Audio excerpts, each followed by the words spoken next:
So, welcome back. 10th class English. The name of the poem is The Solitary Repair. We have already gone through the introduction. Now let's have some word meaning. Behold means what? देखा. To look at or see somebody or something. Next word is yawn, that is yonder.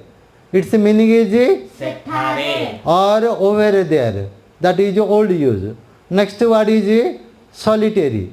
Single. Solitary. That means single or alone. That is in Oriya equity.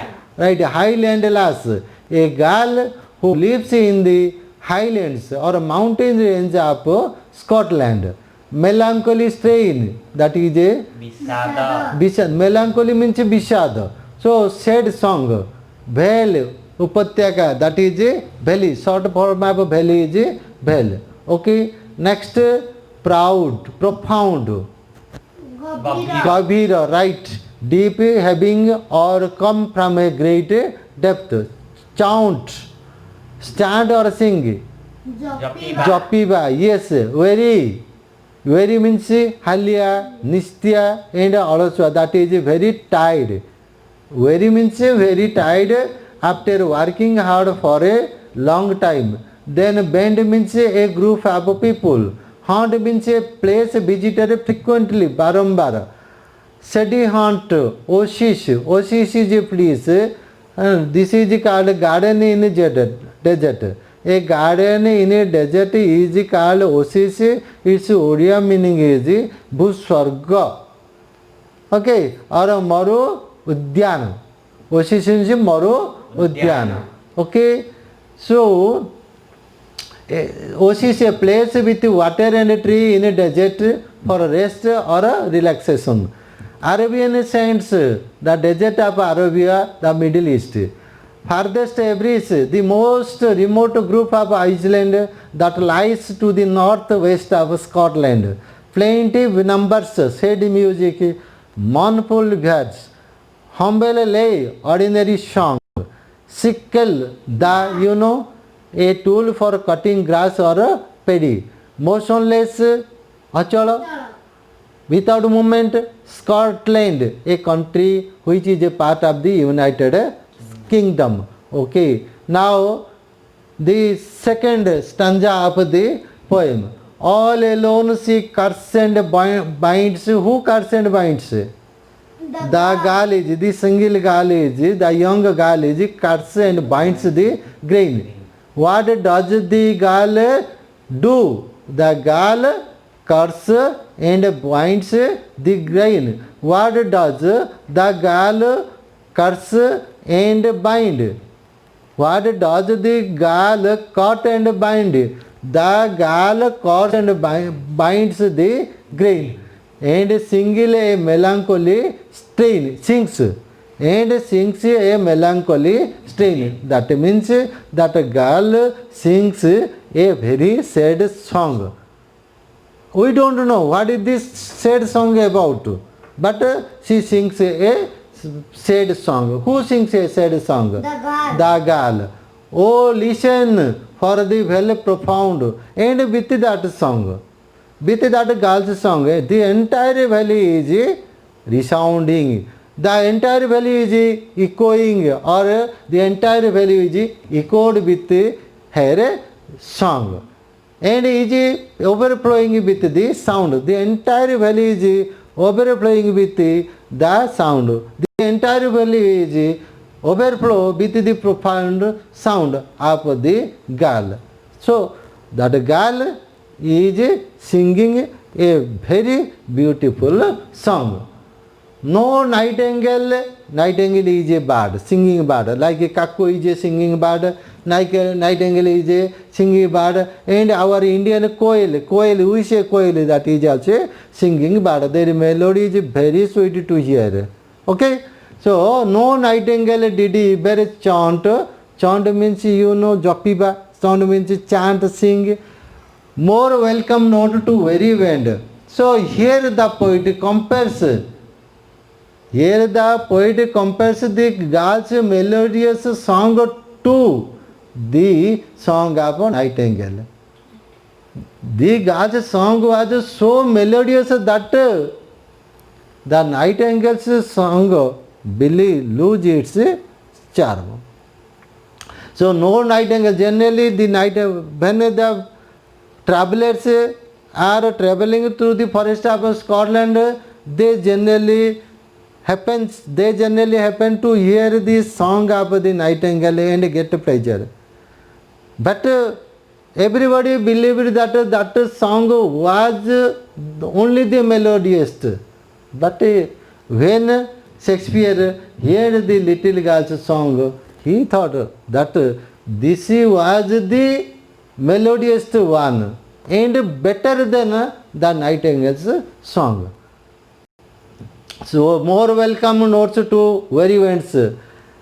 After travels in some shady haunts, when travelers are passing through the forests, they come to hear the melodious note of a nightingale, and hearing the melodious note of a nightingale, they get much pleasure.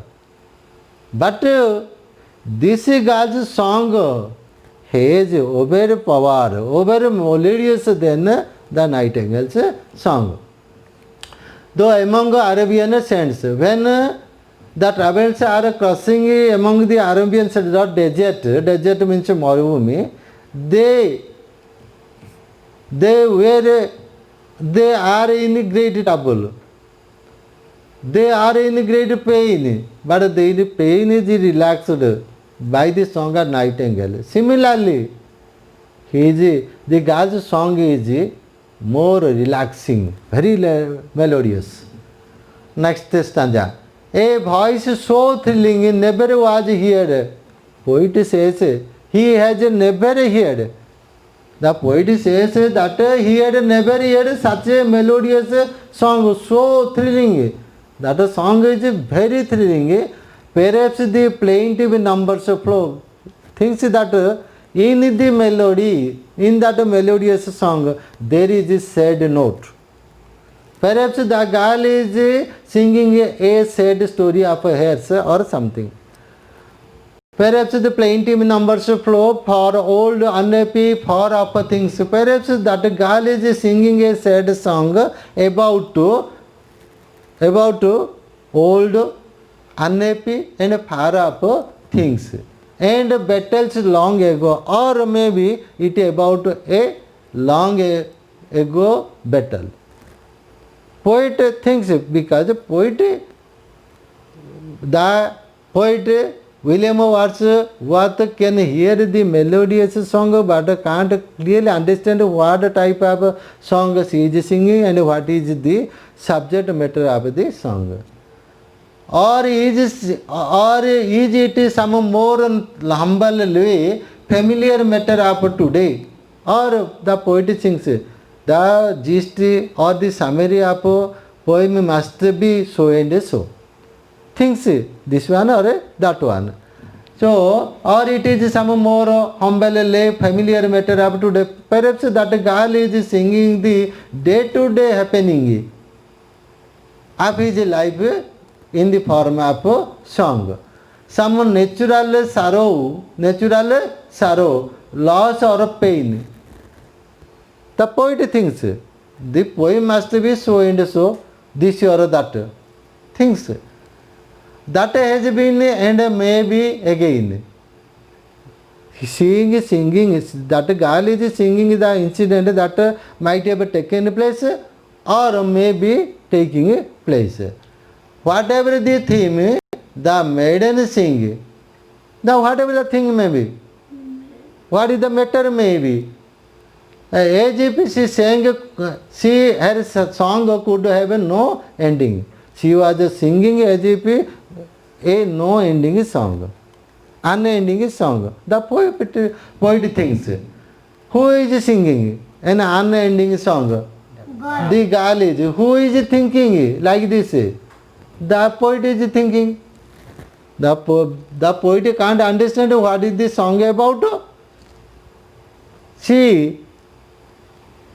guesses different subject matters of the song, and but he also thinks that a girl, whatever the song she is singing, whatever that gist is in the song, but she is singing an unending song. I saw her singing at work and over the sickle bending, where she was singing at the field. When she was working, she was singing. Who saw it? The poet saw it. Who was singing? The girl was singing. Where is the girl? Where was the girl singing? The girl was singing in the field. When she was cutting and ripping. When she was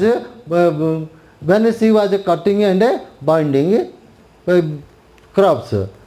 I saw her singing at her work and over the sickle bending. And he sees sickle, you know, cutting the crops with the help of a sickle. Okay, and now let's last paragraph. This is the last stanza. I listened. Who listened? The poet listened. The poet William Wordsworth listened. Motionless and still. He was motionless and still. He could not move. He could not speak. The poet was listening to the song, melodious song of the girl. The poet was motionless and speechless, spellbound, could not utter a single word. And as I mounted up the hill, who mounted up then the poet Wordsworth climbed up the hill.